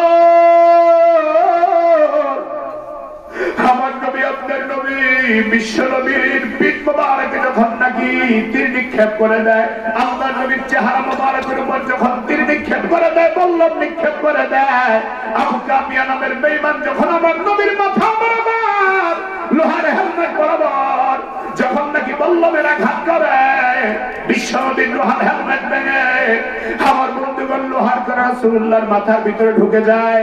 ওই আবু কামিয়া নামের বেঈমান সুযোগ পাইয়া আল্লাহ রাসূলের চেহারা মোবারকে গর্দান বরাবর যখন আঘাত করে বিশ্বনবী গর্দানটা সরায় তোলার কারণে আমার নবীর দুইটা দাঁতের মধ্যে আঘাত পড়ে যায়, বিশ্বনবীর দুইটা দাঁত মোবারক শহীদ হয়ে যায়। আমার নবী আপনার নবী উহুদের ময়দানে একটা গর্তের মধ্যে পড়ে গিয়েছে, আর মক্কার কাফের বেঈমানরা শয়তান দুষ্ট শয়তান খবর ছড়া দিল মুহাম্মদ রাসূলুল্লাহ নাই, মুহাম্মদ সাল্লাল্লাহু আলাইহি ওয়াসাল্লাম শহীদ হয়ে গেছে। আমার বন্ধুগণ সাহাবায়ে কেরাম ডানে তাকায় দেখে নবীজি নাই, বামে তাকায় দেখে রাসূলুল্লাহ, ডাইনে তাকায় দেখে রাসূলুল্লাহ, বামে তাকায় দেখে রাসূলুল্লাহ। সাহাবায়ে কেরাম আল্লাহর নবীকে না দেখা পাগল পারা হইয়া উহুদের ময়দানে যুদ্ধ করতে লাগলেন। হযরত আলী রাদিয়াল্লাহু তাআলা আল্লাহকে ডাক দিয়ে বলেন, মালিক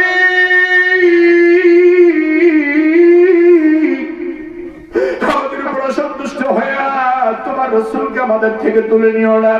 আমার বন্ধুগণ রাসূল যখন গর্তের মধ্যে পড়ে গেলেন, আমার ভাইরা রাসূলুল্লাহ সাহাবায়ে কেরাম রাসূলের সাথে ছিল না, শুধুমাত্র একজন সাহাবী তালহা ইবনে উবাইদুল্লাহ রাদিয়াল্লাহু তাআলা বিশ্বনবীর সঙ্গে গর্তের মধ্যে বসা ছিলেন। গর্তের মধ্যে আল্লাহর হাবিবকে বারবার উঠাবার চেষ্টা করেন। আমার বন্ধুগণ আল্লাহর হাবিবের চেহারা মোবারক থেকে রক্ত ঝরতেছে, দন্দন মোবারক থেকে রক্ত ঝরতেছে, কপালের থেকে রক্ত ঝরছে। রাহমাতুল লিল আলামিন আবু কাদিয়া নামের বেঈমানের আঘাত খাওয়ার পর হযরত তালহা ইবনে উবাইদুল্লাহকে ডাক দিয়ে বলেন, তালহা রে, ও আমার তালহা, তুমি একটু পিঠটা উঁচু করে দাও, আমি পিঠের উপর ভর করে একটু পাহাড়ের গুহার উপর থেকে উঠি। হযরত তালহা ইবনে উবাইদুল্লাহ পিঠটা উঁচু করে দিলেন, বিশ্বনবী পিঠের উপর ভর করে ওই গুহার ডানে বামে তাকায়া সাহাবীদেরকে একটা ডাক দিলেন, তাআলা ইয়া ইবাদাল্লাহ তাআলা, ও আমার সাহাবীরা, কে কোথায় আছো আমার কাছে আসো, আমি নবী বড় একা হয়ে গেছি, আমি নবী আজকে বড় একা। সাহাবায়ে কেরাম বিশ্বনবীর আওয়াজ শোনার পর হযরত আবু দুজানা রাদিয়াল্লাহু তাআলা নূর কাছে আওয়াজটা যাওয়ার পরে রাসূলুল্লাহ সাহাবায়ে কেরাম চতুর্দিকে আল্লাহর নবীকে ধরে রাখলেন। আমার বন্ধুগণ 10 জন সাহাবী রাসূলুল্লাহ চতুর্পাশে বেষ্টিত হয়ে গেলেন। কাফের বেঈমানরা এবার তীর মারে, সাহাবায়ে কেরাম নিজের বুকটা বেঁধে দেয়, সাহাবায়ে কেরামকে তীর মারে, সাহাবীরা নিজের পিঠটা বেঁধে দেয়। আমার বন্ধুগণ হযরতে তালহা ইবনে উবাইদুল্লাহ চিন্তা করে দেখলেন সাহাবায়ে কেরামদের অবস্থা ভালো না। আল্লাহর হাবিব বিশ্বনবীকে কাঁধে করে তালহা উহুদ পাহাড়ের উপর উঠে গেলেন। সেই উহুদ পাহাড়ে উঠা একটা পাথরের উপর আল্লাহর নবীকে শোয়ায় দিলেন। আমার নবীর রক্ত মুবারক ঝরছে, দাঁত মুবারক শহীদ হয়ে গেছে। 10 জন সাহাবী রাসূলুল্লাহকে বেষ্টিত করার জন্য সামনে দাঁড়িয়ে আছে। আমার বন্ধুগণ এমন সময় কাফের বেঈমানদের তীর বারবার আসতে লাগলো। আমার ভাইয়েরা সাহাবায়ে কেরাম এক এক করে কাফের বেঈমানদের বিরুদ্ধে মোকাবেলা করে করে শহীদ হয়ে যাচ্ছে। আল্লাহর নবীর সাহাবী তালহা ইবনে উবাইদুল্লাহ রাসূলকে ছেড়ে যায় না। কেউ আমার রাসূলকে যদি ছেড়ে দেয়, কাফের বেঈমানরা যদি আমার রাসূলের উপর আঘাত করে, তাহলে আমার নবী দুনিয়া থেকে বিদায় হয়ে যাবে। আমার নবী যদি বিদায় হয়ে যায়, তালহা বলে, আমি কেমন করে আল্লাহর দরবারে আশিক রাসূলের পরিচয় দিব? আমার রাসূলের ডানে বামে সাহাবায়ে কেরাম দাঁড়ালেন। কাফের বেঈমানরা বারবার তীর মারে, তরবারে আঘাত করে। আমার বন্ধুগণ 10 জন সাহাবীর মধ্যে একজন একজন করে সাহাবী শহীদ হয়ে যায়। বিশ্বনবীর সাহাবী তালহা বলে, হুজুর গাও, আমার বন্ধুদের মধ্যে 9 জন সাহাবী শহীদ হয়ে গেল। এবার আমার পালা পয়গম্বর, আমাকে আপনি দোয়া দেন, আমি একাই যাতে সব কাফেরদের বিরুদ্ধে লড়াই করতে পারি। আল্লাহু আকবার। বিশ্বনবী দোয়া দিলেন তালহা ইবনে উবাইদুল্লাহকে, যারে তালহা জানি নবী একা, আমার জন্য চিন্তা করবি না, আমার জন্য চিন্তা করবি না, আমার জন্য চিন্তা করবি না রে তালহা, তুমি একা একা যাও, আল্লাহ তোমাকে এমন শক্তি দিবে কাফেরদেরকে হটায় দিতে পারবা। তালহা ইবনে উবাইদুল্লাহ তলোয়ার হাতে নিয়ে বিসমিল্লাহি আল্লাহু আকবার বলে কাফের বেঈমানদেরকে কচুকাটা কাটতে লাগলেন। আমার বন্ধুগণ কাফের বেঈমানদের দলটা নিমিষের মধ্যে ছুটে গেল অনেক দূরে। এমন সময় হযরত আবু বকর দৌড়ে আসলেন, আমার নবী কই, বিশ্বনবী কোথায়? হযরত ওমর দৌড়ে আসলেন, আমার নবী কোথায়? হযরত আলী পাগলের মতো হইয়া বিশ্বনবীর কাছে এসে বলে, রাসূলুল্লাহ আপনার কি হয়েছে? আমার ভাইরা হযরত আবু উবাইদা ইবনুল জাররাহ রাসূলুল্লাহর কপাল বরাবর আঘাত দেখতে পায়া ওই লোহার কড়া ধরে মুখ দ্বারা জিহ্বা দ্বারা টান দেয়, দাঁত দিয়ে কাপড় দিয়ে টান দেয়। হযরত আবু উবাইদা ইবনুল জাররাহের দুইটা দাঁত ভেঙে যায়, তারপরেও তিনি লোহার কড়া ছাড়ে না।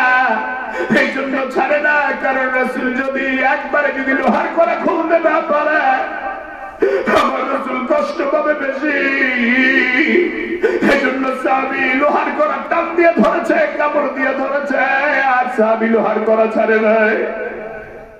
আমার বন্ধুগণ, হযরত আবু বকর ওমর যখন চলে আসলো, কাফের বেঈমানরা পিছু হটে গেল।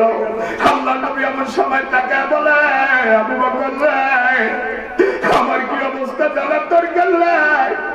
ওই তোমাদের ভাই তালহা ইবনে উবাইদুল্লাহ দেখো,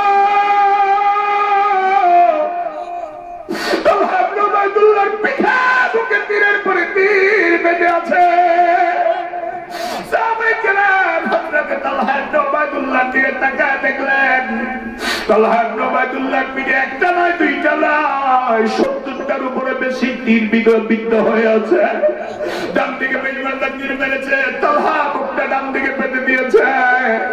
বাম দিকে বেঈমানরা তীর মেরেছে, তালহা বুকটা বাম দিকে পেতে দিয়েছে।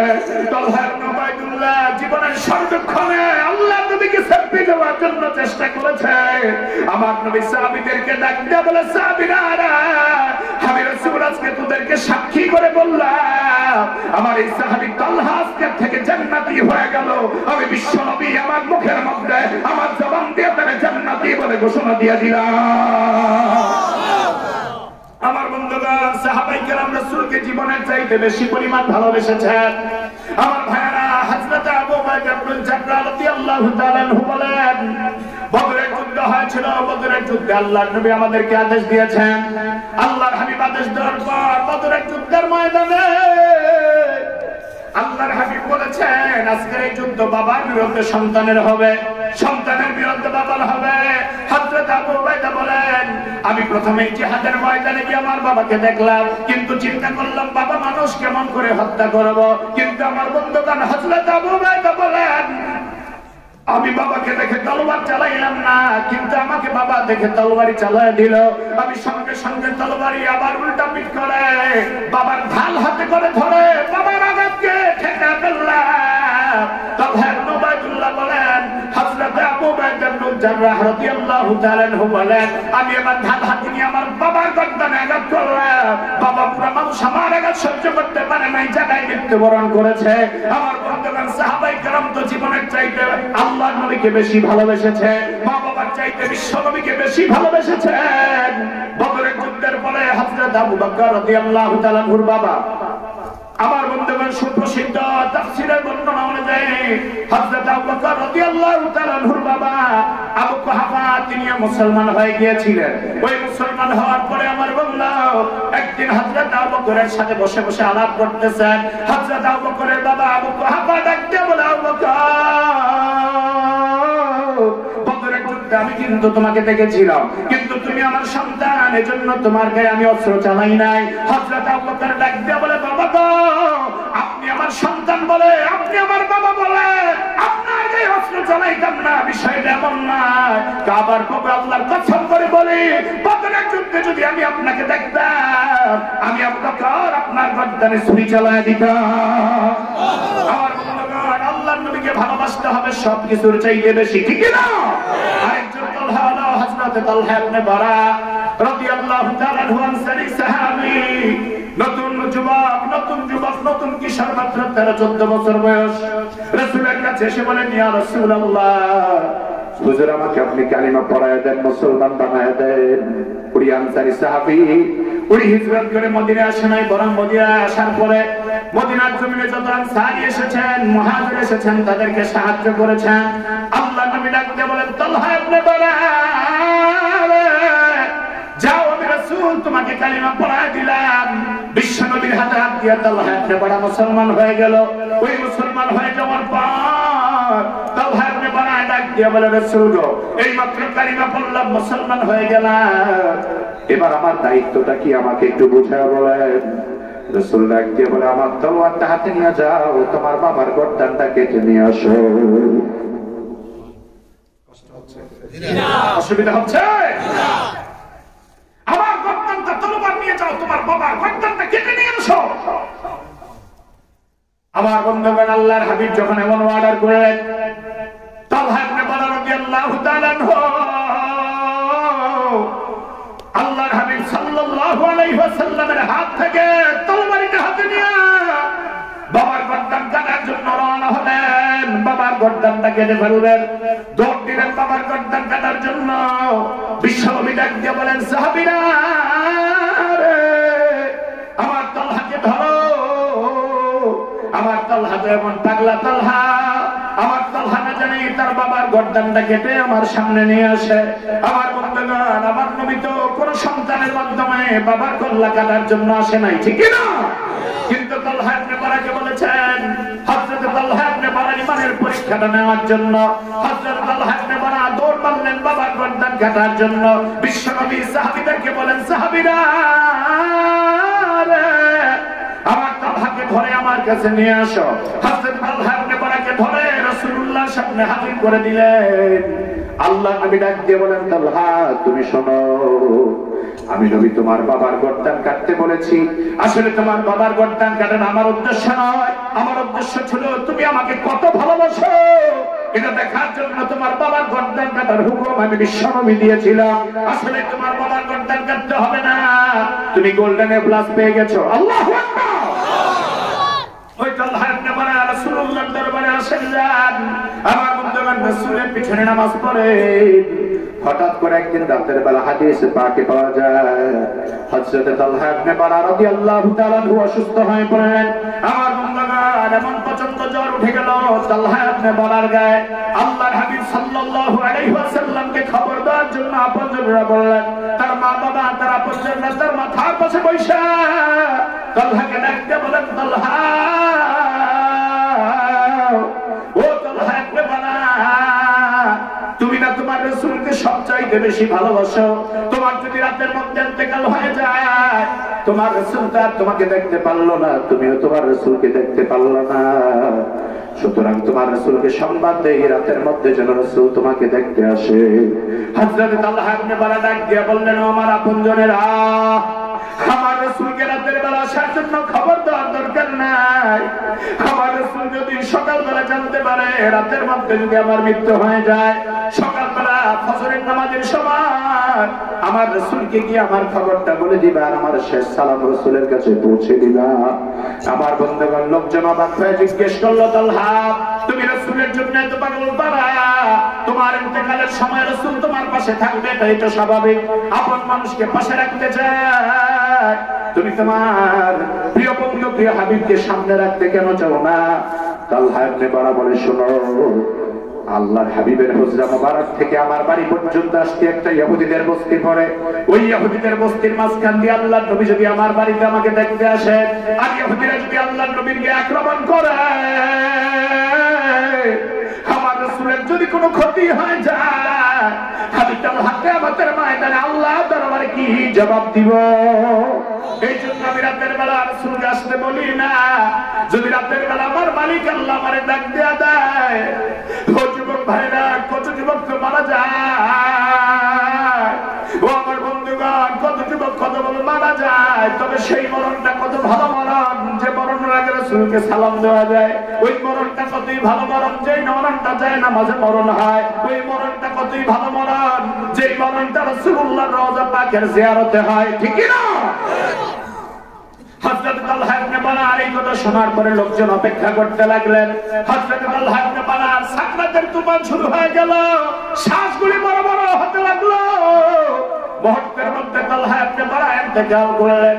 হযরত তালহা ইন্তেকালের পর আমার বন্ধুগণ, রাসূলুল্লাহ সাল্লাল্লাহু আলাইহি আলাইহি ওয়াসাল্লাম আল্লাহর হাবিবের কাছে ফজরের নামাজের পরে সাহাবায়ে কেরাম খবর দিলেন, ইয়া রাসূলুল্লাহ, ইয়া হাবিবাল্লাহ, আপনার ছোট্ট সাহাবী তালহা ইবনে বারা ইন্তেকাল করেছেন রাতের বেলা। বিশ্বনবী বললেন, আমাকে খবর দিলে না কেন? আমার নবী সাহাবীর খবরটা শোনার পর আমার বন্ধুগণ তাড়াহুড়া করে বিশ্বনবী তালহা ইবনে বারাকে দেখতে আসলেন। হযরত তালহা ইবনে বারাকে ঘর থেকে সাহাবায়ে কেরাম বের করে দিলেন। আমার বন্ধুরা, বিশ্বনবী রাহমাতুল লিল আলামিন তালহা ইবনে বারাকে নিজের হাতে গোসল দিলেন। আল্লাহু আকবার। বিশ্বনবী নিজের হাতে গোসল দেওয়ার পর তালহা ইবনে বারার জন্য কাপড়ের কাপড় পরালেন।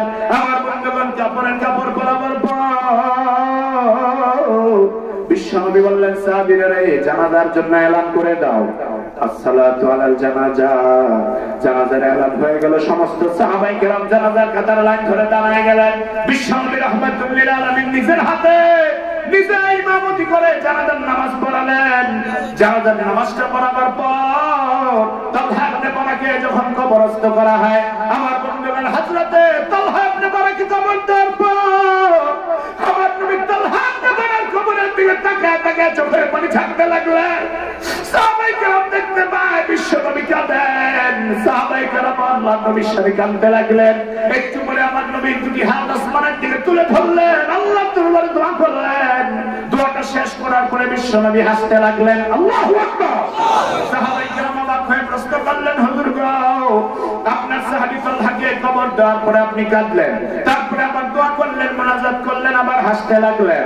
বিশ্বনবী বলেছেন, তোমরা আপনজনকে কবর দেওয়ার পর ওই সময় পর্যন্ত অপেক্ষা করো। একটা গরুকে জবাই করার পর গোশত ভাগ করতে, বন্টন করতে যত সময় লাগে এতক্ষণ পর্যন্ত অপেক্ষা করে দোয়া দুরূদ পড়ো। আমার বন্ধুগণ, এতক্ষণ পর্যন্ত দোয়া দুরূদ পড়বা, কারণ এই সময়ের ভিতরে আল্লাহর ফেরেশতারা তাকে প্রশ্ন করেন, সে প্রশ্নের জবাবের সম্মুখীন হয়। তোমরা দাঁড়ায় দাঁড়ায় দোয়া করো, সেজন্য জবাবটা সঠিকভাবে দিতে পারে। আল্লাহর হাবিব সাল্লাল্লাহু আলাইহি ওয়াসাল্লাম জানাজার নামাজের পরে হযরত তালহা ইবনে বারার কবরের পরে দাঁড়ায় দোয়া করতে লাগলেন। দোয়াটা শেষ করে বিশ্বনবী তালহা ইবনে বারার কবরের দিকে তাকায় হাসতে লাগলেন। সাহাবায়ে কেরাম বলেন, রাসূলুল্লাহ, দোয়ার পরে হাসলেন কেন? ব্যাপারটা বুঝলাম না।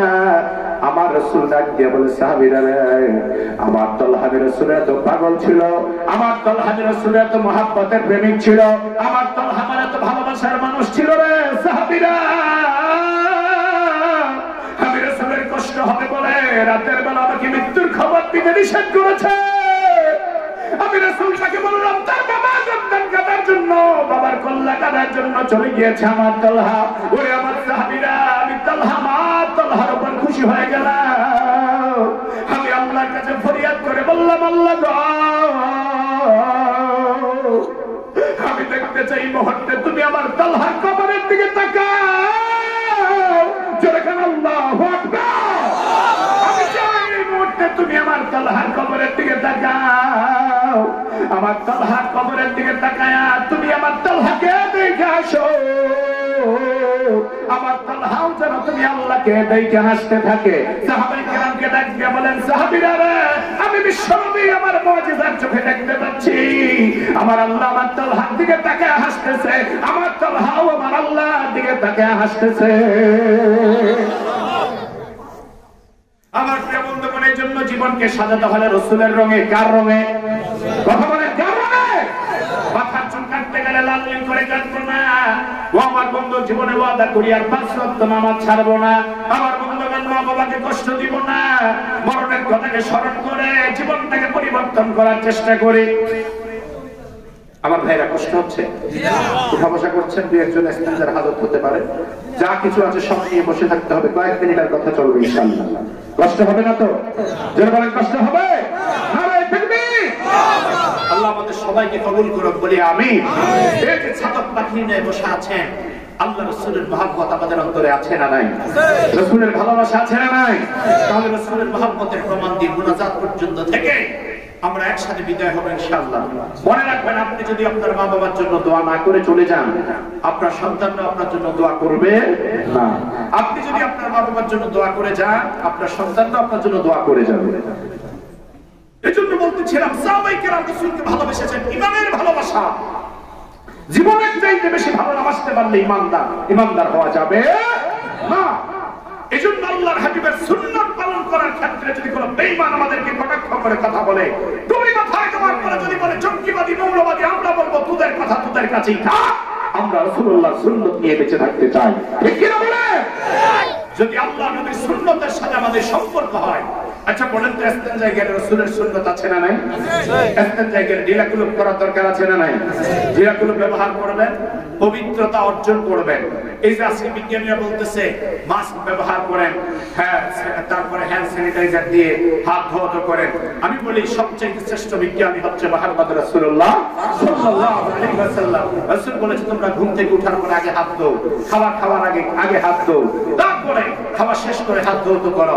এভাবে রাসূল সাল্লাল্লাহু আলাইহি ওয়াসাল্লাম আমাদেরকে যে গাইডলাইন দিয়েছেন, রাসূলের সুন্নাত মতো জিন্দেগি যদি চালাতে পারি, আমাদের জীবনে কোনো অভাব অনটন, কোনো দুঃখ কষ্ট, কোনো রোগ ব্যাধি আসতে পারবে না। জীবনের রংটাকে পাল্টায় রজবন ভাই। আর কতদিন বাহাদুরি করব, কতদিন আর যৌবনের তাড়নায় পড়ে গুনার কাজে লিপ্ত হব? গুনাহ তো একটা আগুন, গুনাহ তো একটা মারাত্মক আগুন। এই গুনাহ আগুন যার অন্তরে লাগবে তাকে আল্লাহ পাক জাহান্নামের আগুনে সারখার করে দিবে। এজন্য জাহান্নামের আগুন থেকে বাঁচতে হলে, আল্লাহকে পেতে হলে, আল্লাহর হাবিবের আদর্শ অনুসরণ ছাড়া কোনো উপায় হতে পারে না। এজন্য রাসূলের মহব্বতে, আল্লাহর হাবিবের ইশক আর মহব্বতে আমাদের জিন্দেগিটা কাটানোর চেষ্টা করুন। নিজের মেয়েটাকে পর্দায় রাখুন, মা বাবাকে সম্মান দিয়ে কথা বলুন, আত্মীয়তার সম্পর্ক রক্ষা করে চলুন। এভাবে নিজেদের মধ্যে ভাতৃত্বের বন্ধনে আবদ্ধ হয়ে যান। আল্লাহ আমাদের সবাইকে কবুল করুন, বলি আমিন। আরেকটু জোরে বলেন আমিন। আপনারা যারা এখানে হাজির হয়েছেন, অনেকের মা বাবা কবরে আছে, এরকম ভাই আছেন না নাই? অনেকেই আছে। আমি আপনাদের কাছে বিরক্ত করবো না। অবশ্যই আমাদের আজকের মুহতারাম মুআজ্জিজ মেহমান যারা ছিলেন সবাই আলোচনা করে চলে গেছেন। শেষ দিকে এখন মুনাজাতের পালা। মুনাজাতের আগে আমি একটু সংক্ষিপ্ত আরজ করব আপনাদের কাছে, সংক্ষিপ্ত আরজ করব। অনেকে আছেন এই মাহফিলটার জন্য, মাহফিলকে খুব ভালোবাসেন, মসজিদকে খুব ভালোবাসেন। প্রতি বছরই আলহামদুলিল্লাহ এই মাহফিলের ইন্তজাম করতে গিয়ে আপনারা সহযোগিতা করেন। এবছর বলেছেন প্রতি বছর মাহফিলটা টিকে থাকুক, আমরা চাই কি চাই না? যারা বলেন চাই কি চাই না? যদি চেয়ে থাকি, আমি আরজ করবো কোনো ভাই কি আছেন কি সুন্দর প্যান্ডেলটা করে দেবেন আগামী বছর? একজন সাহস করে একজন বলতে পারেন হুজুর আগামী বছরে প্যান্ডেলটার খরচ আমি দিয়ে দিব। আল্লাহ যেন এক বছরে আপনাকে 10 লক্ষ টাকার বরকত দান করে। আমি দোয়া করে যাবো, মন প্রাণ উজাড় করে। আছেন কি ওই প্যান্ডেলটার খরচ একজনে দিবেন? এরকম একটা সাহসী মায়ের সন্তান আছেন কিনা দেখি? কোন ধন্য মায়ের ধন্য ছেলে আছেন কিনা দেখি? রাসূলের মহব্বতে ভালোবাসায় সাহাবায়ে কেরাম